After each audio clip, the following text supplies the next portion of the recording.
Wow. Wow. This is incredible. Good morning. Today it is Wednesday. I don't whatever the day is, I'm opening up this recording as a place to be free to express who I am. I thought, screw the hair, screw the clothing, screw the trying to dress up and honestly, I'm so done with this game.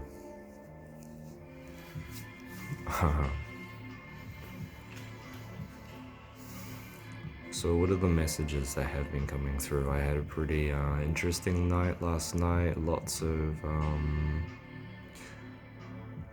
pressure around thoughts of betrayal, feelings of being left hung high and dry, feelings of inadequacy, feelings of failure, feelings of fear and anxieties, feelings of heart palpitations.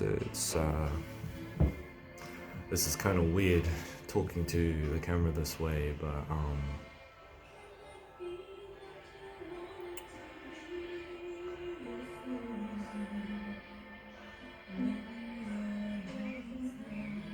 I'm thankful for the fellow remote viewer that broke through whatever hardness or rigidity that I've been feeling in my mindset, my mind.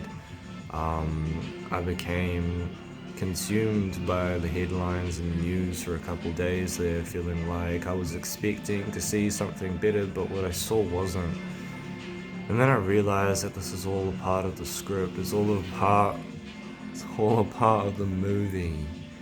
It's all a part of the movie. If you heard that phrase thrown around maybe a week ago now, that movie began and the script had been preset and the script was playing out and continues to play out today. But behind the scenes, that's the place which is so important to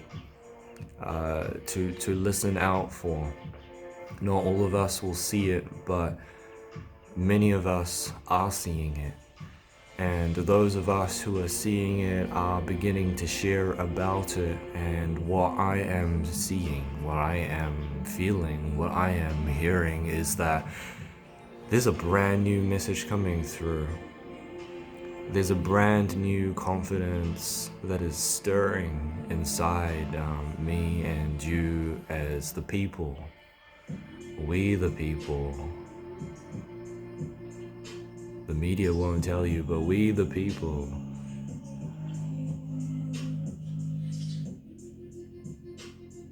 I believe the new rulers have already been set.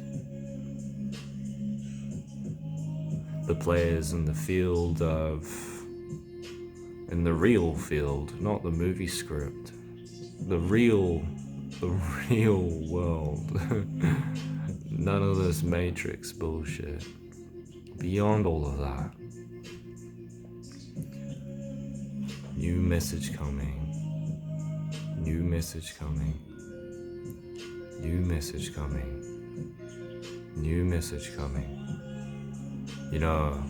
I'm totally fine with those corrupted politicians vacating their positions and making space for new people, good people,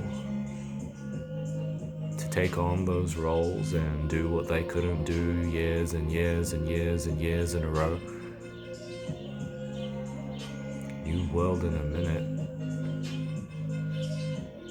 So I'm really encouraged, I'm excited, because the visions that I'm hearing people share are visions of hope, are visions of a desire to create a better future for our children, our families, our communities, ourselves.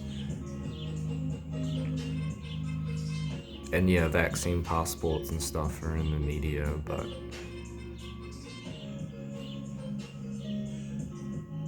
I ain't want none of that. Who do they think they are? I think they think very little of themselves, having found themselves in a position of being completely compromised, ethically, morally, financially, emotionally, spiritually. We're gonna see a great departure. Great departure, but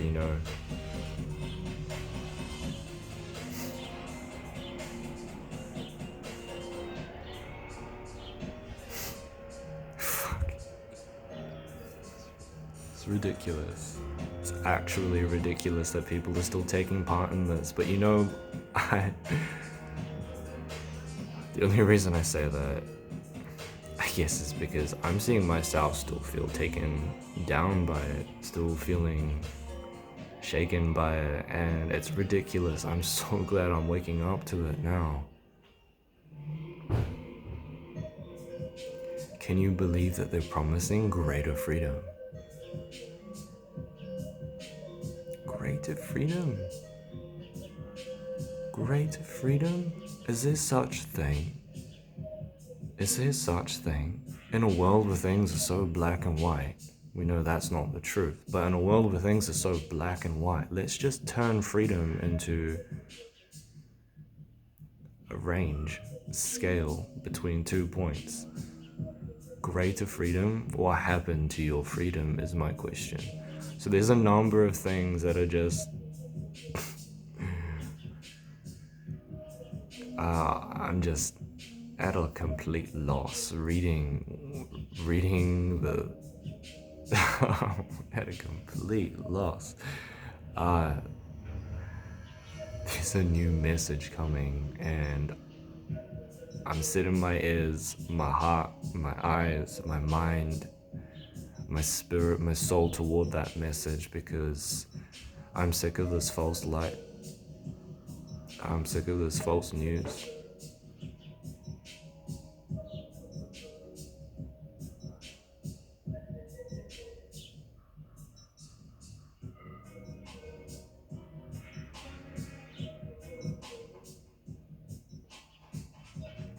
Maybe I'm just sick of my own situation. I got problems here.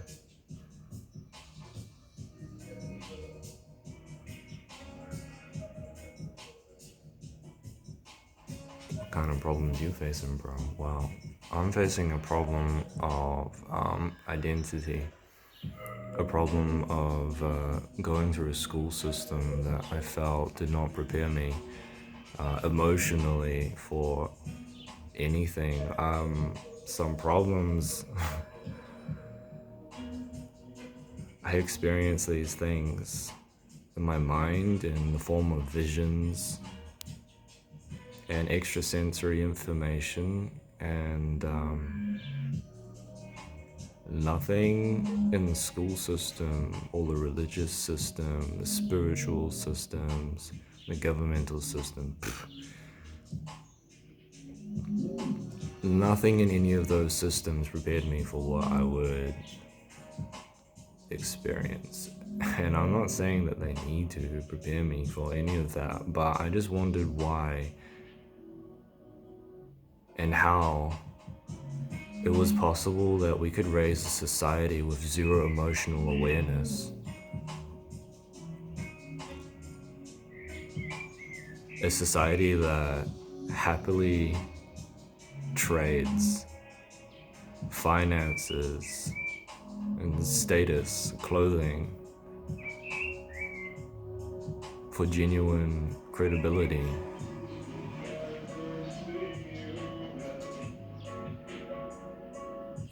They've done this study where they had a study on a school to see how students would react to authority, and what they did is they set up. They had two workers come in with a hard hat, high vis gear, and oil. And those two workers entered the classroom and yelled that everybody needed to get out. There was a bomb. And nobody moved. The entire classroom, it seemed, was just kind of puzzled. So they repeated the same experiment with a man dressed in a suit.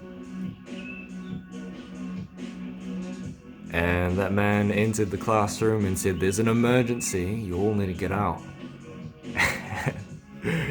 And they all heeded to that call. How crazy is that? How crazy is that? I'm not, I'm no exception to that. I see a man presenting on the news with a tidy suit on and a great accent, and he's articulating his words in a way that it sounds pleasant to the ears. And then I started thinking how some of us have lived years upon years, some of us 30 plus years, just watching the same news channel, the same presenter, delivering you the information that you need to know. Have we become dependent on that image at a subconscious level in a way where we're more susceptible to suggestion by somebody in a well-tailored suit? So basically what I'm trying to talk about is we have these kinds of biases introduced all throughout our society in the form of media,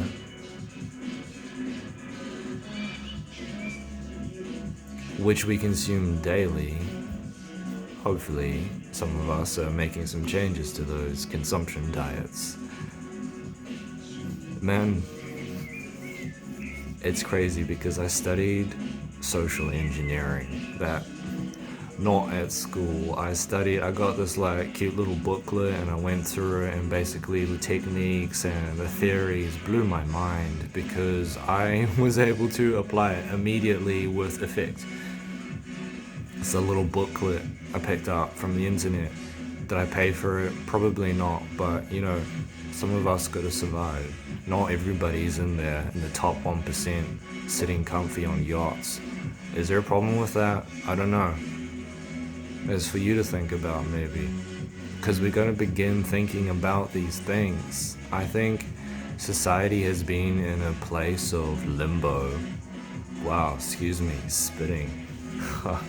Society has been in a place of limbo because of the problems that it's refused to address, and for some reason we've settled for not addressing those problems. The real problems that we're repressing seem to have created a society that verges on a bias of repressing and suppressing instead of addressing and solving, resolving.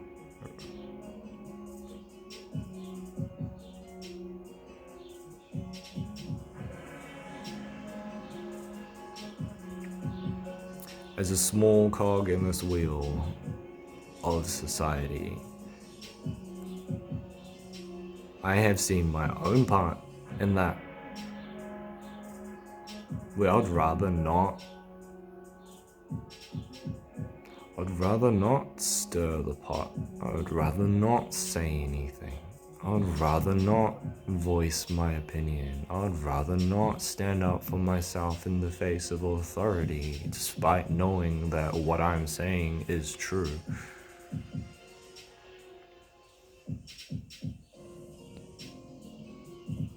So this whole conversation, this whole direction that it's going in, reminds me of nothing but the simple principle of sowing seeds.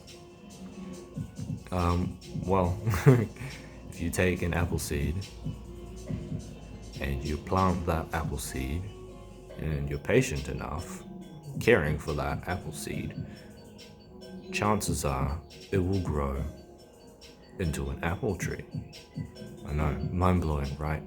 But there's a spiritual philosophy that builds upon this idea of seed and growth from that seed as a kind of fundamental principle. It talks about things like the foolishness of letting yourself be led by a blind man. It talks about the foolishness of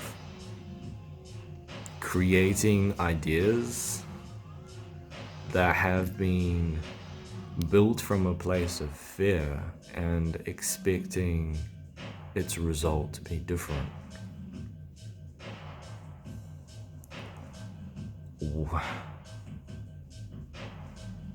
Have I lost you? Hopefully not. What I'm trying to say is we've got a societal problem going on, and our active solution to those problems has been suppress and repress. And the number of people that I've talked to who are beyond these kinds of circles of spirituality, who are beyond the movement of feeling, experiencing, and letting go, releasing and healing, people who are beyond this have a really strong mindset of repression and suppression. And I just wonder if that's because whether or not they realize it or want to acknowledge that these people are a product of the society that has raised them, rather than a product of who they are. And that's really problematic from a health perspective, a mental well-being perspective, and a societal perspective. All of a sudden we've got leaders who are propagating the same poisonous behaviors, mannerisms, characteristics. So we tear the system down, we start new, we build up from the ground. Yeah. Well, thank goodness there's some good guys out there who have been doing who have been thinking. The hard work, I don't know. I think today we're all doing hard work in our own ways. So, congrats to you. Congratulations. You just won a badge recognizing your hard work today and the days leading up to today. Thank you for your hard work. There's a new message coming. Let that be a message of hope.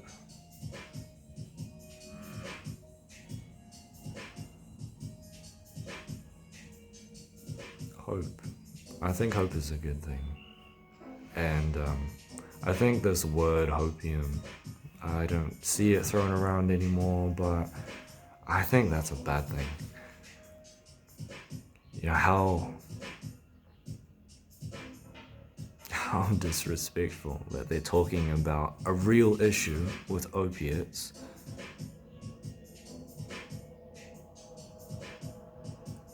and systems that propagate addiction without, man.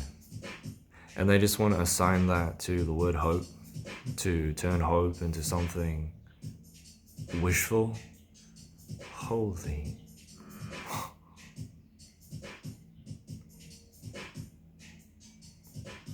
You know, maybe it doesn't make sense to you, but as a mystic, I explore these concepts of hope and love and faith as principles to be understood. What I have found, it's not even going to do it justice. You know, it's like hearing the news about somebody you know, hearing that they're a terrible person and that they've done all these things that they haven't. And you know that those headlines are wrong because you know that person personally. And you're hearing second-hand, third-hand from people around you talking about that person like he's nothing, or she's nothing, or they've done this bad thing, or they've done that bad thing. And there's a sense of injustice, of wrongdoing.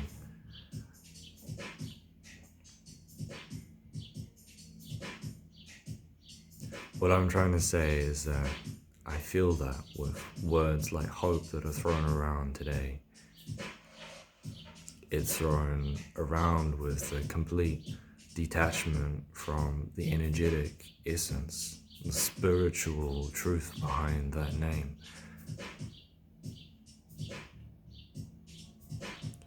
So, there's a new message coming, and I'm looking forward to that message. I'm looking forward to us working together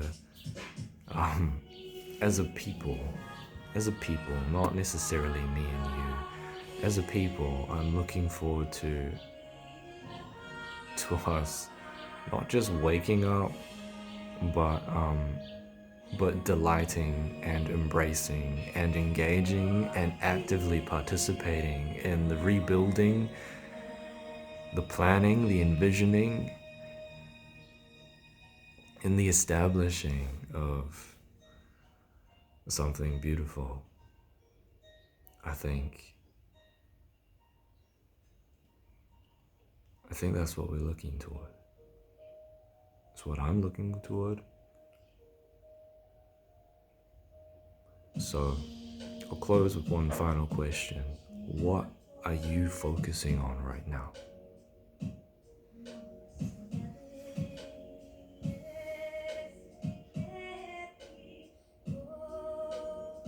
Right now,